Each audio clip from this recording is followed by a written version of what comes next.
an occultist would validate that, and there might be some discussion. So there's more in common with an occultist, if you're a theist, than with a scientist, right? Scientific community and contemporary scientific community and contemporary scientific thought is wholly atheistic. And not only wholly atheistic, it's reductivist atheistic, so that we get away with, we do away with consciousness, we do away with emotions. All of this becomes pharmacological, synaptic, dendritic, you know, that type of discourse, right? Everything is embedded within stuff, and there is nothing other than stuff, which brings up problems of meaning and significance and tautology and blah, blah, blah, blah, blah. Okay? So the point is that contemporary scientific discourse is more of a threat to a person of faith than occultist views, which is not to say I'm trying to entice you to become an occultist. It's just that for people who are entertaining doing theoretical study, you know, there is validity in looking into theoretical accounts that are occultist theoretical accounts. It's not something you need to practice, but again, another typical misconception.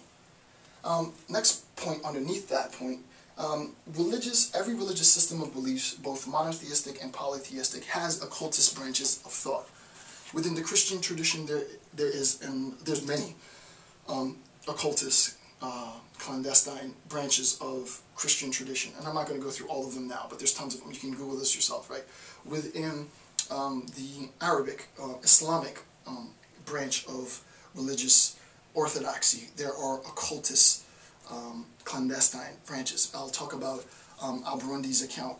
I researched his material extensively while I was doing my dissertation as a mystic, him and Patanjali, who wasn't Islamic. But there are, and also Patanjali, who is, he was a yogi. He's the author of the Yoga Sutra. So Patanjali's account, in a sense, it wasn't subversive, but it was an alternative way of making sense of how we understand our place in existence, right? So every branch of religious theology has its clandestine segments, and I guarantee you that your pastor, your rabbi, your priest, your reverend, bishop, whatever, has understanding of this, right? If they went to divinity school, then they ought to know about the clandestine occultist branches of theology, monotheistic and polytheistic. The last point in these misconceptions of occult and occultist theories is that occultism only serves as a force of evil, right? This sort of goes back to the idea that all occultists are devil worshippers, right? So number 4 is that occultism is only for evil, right? The only reason that you would ever want to study the occult or entertain occultist theoretical conceptions is if you were looking to harm somebody, right? So the sort of cliched image that pops into your head is a voodoo doll, right? I want to use the voodoo doll so I can hurt someone, right? These are the things that you get as a kid, right? You just, oh, you know, the occult is all about devil worshiping and hurting people, right? Again, yes, there are segments of occultist practice and occultist orders that do participate, and that's their sole goal. That's what they want to do. That's what they're here for, and I'll make sense of that later. And there is sense to be made of that. We'll talk about that later. But to say that all of occult and all the practicing occultists are here to sort of practice evil, it's false, right? I've studied this point quite a bit, and it's not. It's just false, right? So again, scientific thought has continuously, right? So let's just compare the occult with science, right? And I know scientists, please, all my scientist friends, don't be mad at me, but you know it's true.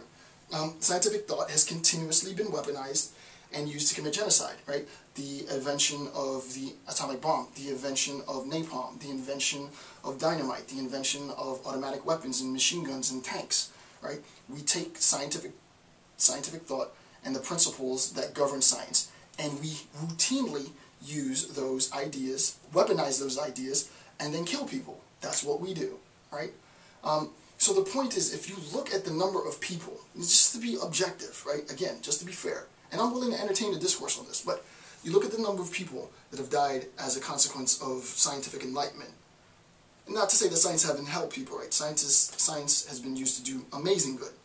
And then you compare that with the number of people that have been killed through the occult, there's a debate to be had, right? I don't know the stats, maybe someone can write that book, but it would be interesting to see a comparative account of the number of people that have been sacrificed in religious occultist practices, and compare that with how many people have died at war in the hands of a machine gun, a bayonet, tank, or a grenade, or what have you, RPG, and see what the death count is. It'd be an interesting study.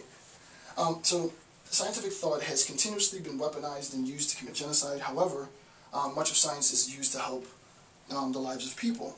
Occultist theories, like any theory at all, can be weaponized. You can weaponize an idea, right? That's the whole point. Social Darwinism is an idea that was weaponized successfully by the National Socialist Party, right? You take Darwinism, which is a great idea, you weaponize that idea, and you sort of hybridize that idea into social Darwinism.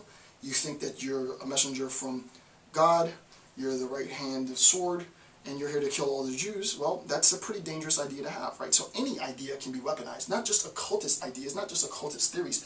Any theory can be weaponized. Jim Crow has been weaponized. Apartheid has been weaponized. These are all ideas that have been intentionally, willfully constructed and weaponized in order to, and I've done this lecture ceaselessly throughout this series, to reinforce the power of those who are within the hegemony and to oppress those who have been either targeted for exploitation or subaltern, right? So occultist theories, like any other theory, can be weaponized, but occultist theory is not entirely a force for evil, right? And there are many examples of that. So that bit concludes the initial sort of opening account of some of the misconceptions of occultism and occultist practices. Again, it is not something that you should dabble in lightly, right? You need to know what it is that you're doing when you start reading occultist text, when you start researching, and if you start practicing. You need to really understand what it is that you're doing, because it's like I said in my Keeping It Real video, you don't go out there with the people who've been doing this for years and think you're going to play around in it, because you'll get gobbled up, right? Proceed at your own caution.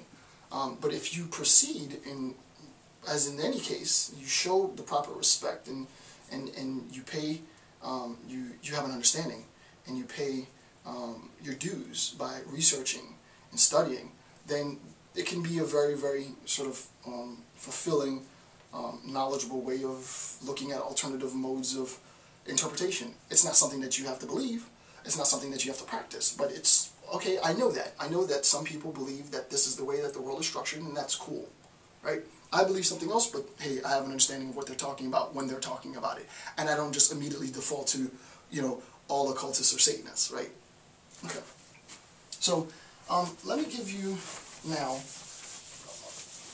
a little bit more meat, and this might initially seem tangential, right? But what I want to do is I want to situate this idea, and you'll see how this weaves as the series concludes, because this is, again, the last section of my, it's about to be 12 hours, 12-hour discourse on theory, right, and various theoretical accounts. And what I did was I chose the theories and the authors that were, to me, the most important. There's tons of stuff that I could have covered that I didn't cover. I can't do this forever. This video series has to come to an end. But I thought it would be a travesty to do a theoretical account and not really give any objective account of the occult and occultism. So, non-occultist conceptions, right? Some conceptions that you need to have an understanding of in order to understand the occult, right? It's not the case that Aristotle, which I'm about to talk about in a second, is an occultist. I forget the author's name and the paper. I read, maybe 6 or so months ago, a paper. I'll have to find it, see if I can put it in the citation. But the sort of the esoteric or clandestine text from Aristotle, and the author came to the conclusion that it wasn't that, right? So I'm not saying at all that Aristotle was an occultist, right? I'm not saying that there were any secret text of Aristotle. But what I am saying with respect to especially his idea of the first principle and the on-cause cause, which I'll explain in a second, that these ideas are seminal for you to have an understanding of both theistic accounts and occultist accounts. Okay, so let's look at Aristotle's first principle.